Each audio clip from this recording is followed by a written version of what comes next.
Aloha! Hello, guys, and welcome to my book report, I guess. So, out of the three that I put up, Mermaid Scales and The Town of Sands was selected. So, let's all go through and see what I wrote down, I guess. So, it was written by Komori. If I butcher anything, I apologize. The page count is roughly like 395 pages. The publisher is Viz Media, or it's Viz Signature. I'm not sure which, so I just put down Viz Media. Either way, Viz was involved. And it is a compilation of chapters. This is the creative team behind Mermaid Scales and Town of Sand, so I'm hoping I had this right. So obviously you got the writer, Yoko Komori, the English adaptation, Annette Roman. She was also the editor. Translation J. It's a J. Touch-up and lettering was by Susan Daigle Leach, and then cover and interior designs was by Yukiko Whitley. Alright, here we have another kind of simple slide here. This is what I believe the acts are. So pages 1 to 107, it's kind of the setup of everything. By the end of 107, she finds out about like a festival sort of thing, and that's kind of really what I want to say kicks off a lot of the action. Acts 2 are from like 108, and I didn't fix that, but oh well. It's 108 to 333, and then Acts 3 are with 334 to 395. So her name is Tokiko. So after her parents are split up or on a break, they move back to her mother's town. While she's there in this new life, her ultimate goal while she is there to find a mermaid who saved her from drowning when she was 4. All throughout the second act, she's looking for the mermaid, trying to find it, and a lot of the action kind of builds up to and supports her goal and does lead towards the third act. Overall, throughout the entire book, it's a very easy read. For me, it was a very quick read, which I was very surprised by, despite its page count. The story arc in it is a very good story arc.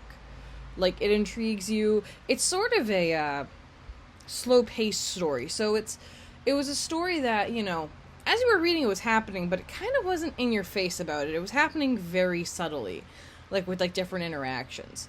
And so it was very nice to just kind of read and, not have to, like, worry about certain aspects.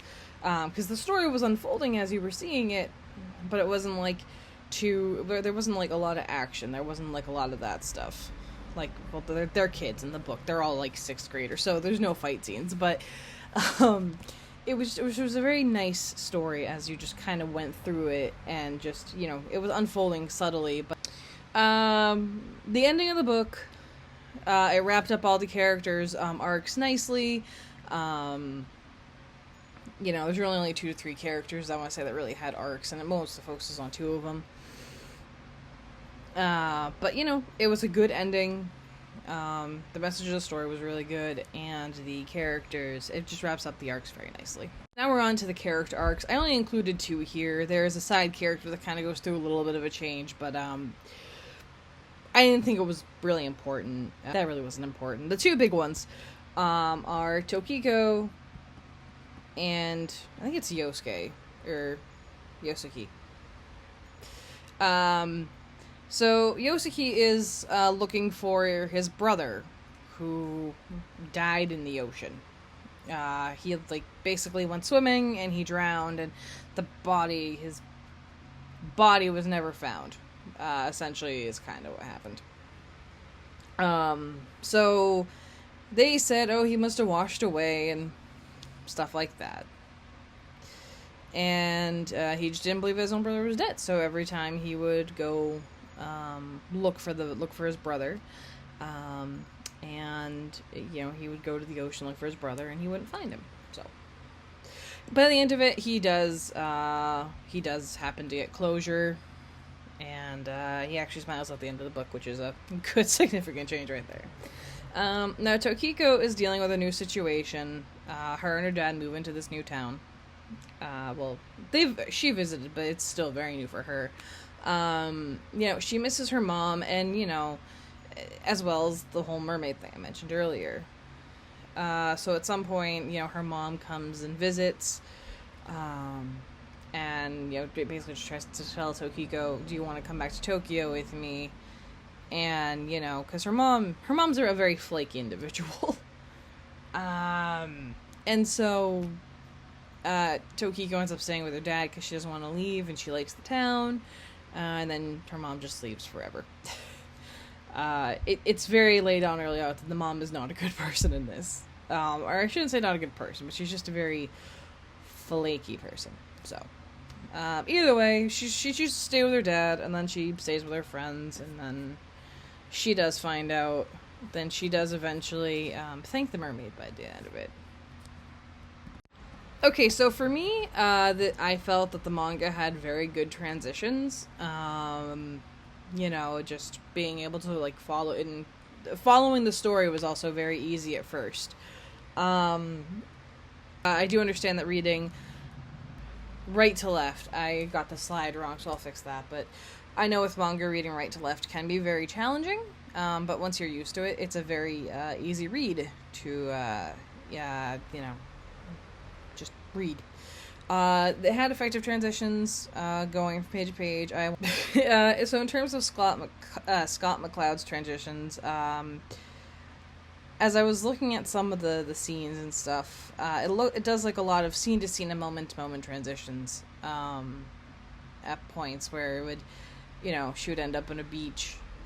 She was at one point on a beach, and then she was back at her grandmother's house. So personally, I don't, the whole the page is a mini comic idea. I mean, you can see it maybe working, but I couldn't see it. A lot of the pages end on a lot of weird, I want to say unsatisfying notes to be a mini comic. Alright, so the story has great directional flow. The art and any of the various bubbles used in the story help you move through the story. Here I just have a couple pages to kind of show, I don't know, the direction that you go in. And again, so you're reading right to left. So again, the Z pattern is there. It helps. Unfortunately, me trying to visualize the Z pattern is a little wonky, but that's that's whatever. But that shouldn't be visualizing it. When you actually read it, it has great directional flow. You know exactly what to expect, and it is a. I never got confused of which happened first, with unlike with other ones. But this one was very easy to read. Alright, so now really for the wrap-up. Would I recommend this to you guys and family and friends? Granted you read comics and manga, I would say yes. But for you guys, yes. For my family, maybe not, because not a lot of them read comics and manga and whatnot. But I would recommend it to you guys. It's a very cute read. It's very heartfelt. It's it's a great story on the perspective of moving from a child and how children see things. And also it's also a great thing going through loss and change. And overall the story is about adapting, and yes, you're always gonna go through bumps, but you can always rebuild. And it's just kind of showing that stuff is going to happen. And it was just a very cute story. And so, yes, and lastly, so I don't keep you guys too much longer, I really couldn't find any fun facts about it, but I did, find some cool observations. More so the first one, but, so when the characters are whispering and talking low, and I'm sure they probably do this in comics as well, but, the letterer, I believe it was, I think did dotted bubbles all around the text when it was whispering, and the people had to keep quiet. So I thought that was kind of interesting. And as per usual with manga, flashbacks or things you only get a small glimpse of have a black border around the pages to show, hey, this isn't normal, or this isn't the present timeline stuff. Alright, thank you guys all so much for listening, and this is a book I do highly recommend if you are into just manga and stuff, but it's a book I highly recommend, so I do hope you guys check it out and have a good day.